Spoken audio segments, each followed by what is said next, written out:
नमस्कार, न्यूज 127 देख रहे हैं आप और मैं हूं आपके साथ अक्षता रावत। उत्तराखंड के लिए मंगलवार का दिन अमंगल साबित हुआ। जम्मू कश्मीर के कठुआ में उस सोमवार को हुए आतंकी हमले में उत्तराखंड के 5 जवान शहीद हो गए। एक साथ 5 बेटों की शहादत से पूरे प्रदेश में शोक की लहर दौड़ गई। वहीं मुख्यमंत्री पुष्कर सिंह धामी ने 5 जाबाजों की मौत पर शोक व्यक्त किया है। जम्मू कश्मीर के कठुआ में सोमवार को आतंकियों ने सेना की गाड़ी पर घात लगाकर हमला कर दिया था। इस हमले में 5 जवान शहीद हो गए, जबकि कई जवान गंभीर रूप से घायल हुए हैं।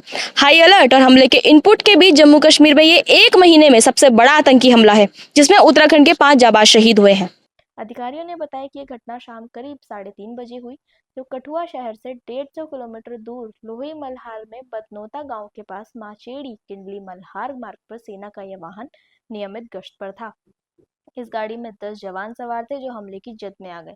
आतंकी हमले में 5 जवान शहीद हुए हैं, जबकि 5 घायल जवानों का इलाज पठानकोट आर्मी हॉस्पिटल में किया जा रहा है। पता चला है कि आतंकियों ने सेना के ट्रक पर घात लगाकर हमला बोला था। इस दौरान आतंकियों ने ट्रक पर पहले एक ग्रेनेड फेंका और जब वह ट्रक रुक गया तो दोनों तरफ से उस पर ताबड़तोड़ गोलीबारी शुरू कर दी।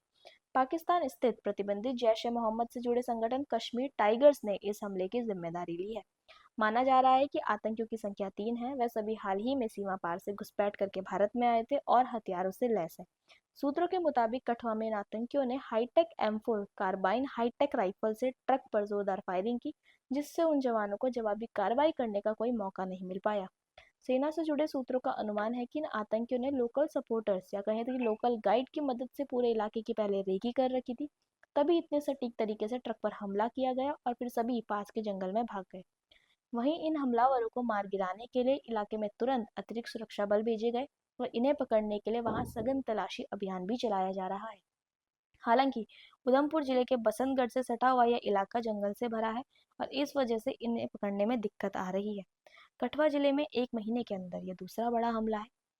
इस हमले से पहले 12 और 13 जून को इसी तरह से एक मुठभेड़ में 2 आतंकवादी मारे गए थे और केंद्रीय रिजर्व पुलिस बल CRPF के एक जवान की जान चली गई थी। अधिकारियों ने कहा कि भारी बारिश के बावजूद व्यापक स्तर पर तलाशी अभियान चलाया जा रहा है। जम्मू इलाके में अपने शांतिपूर्ण माहौल के लिए जाना जाता है, लेकिन हाल के महीनों में यह इलाका कई आतंकी हमलों से दहल गया है। ये हमले पाकिस्तान की सीमा से सटे हुए जिले पुंछ, राजौरी, डोडा और रियासी में हुए हैं।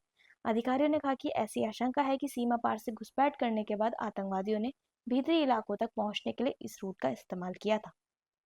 साथ ही अधिकारियों ने यह भी कहा कि जल्द से जल्द आतंकवादियों को पकड़ लिया जाएगा। इस आतंकी हमले में कीर्तिनगर ब्लॉक थाती के डागर निवासी राइफलमैन आदर्श नेगी, रुद्रप्रयाग निवासी नायब सूबेदार आनंद सिंह, लैंसडाउन निवासी हवलदार कमल सिंह, टिहरी गढ़वाल निवासी नायक विनोद सिंह और रिखणी खाल निवासी राइफलमैन अनुज नेगी शहीद हुए हैं।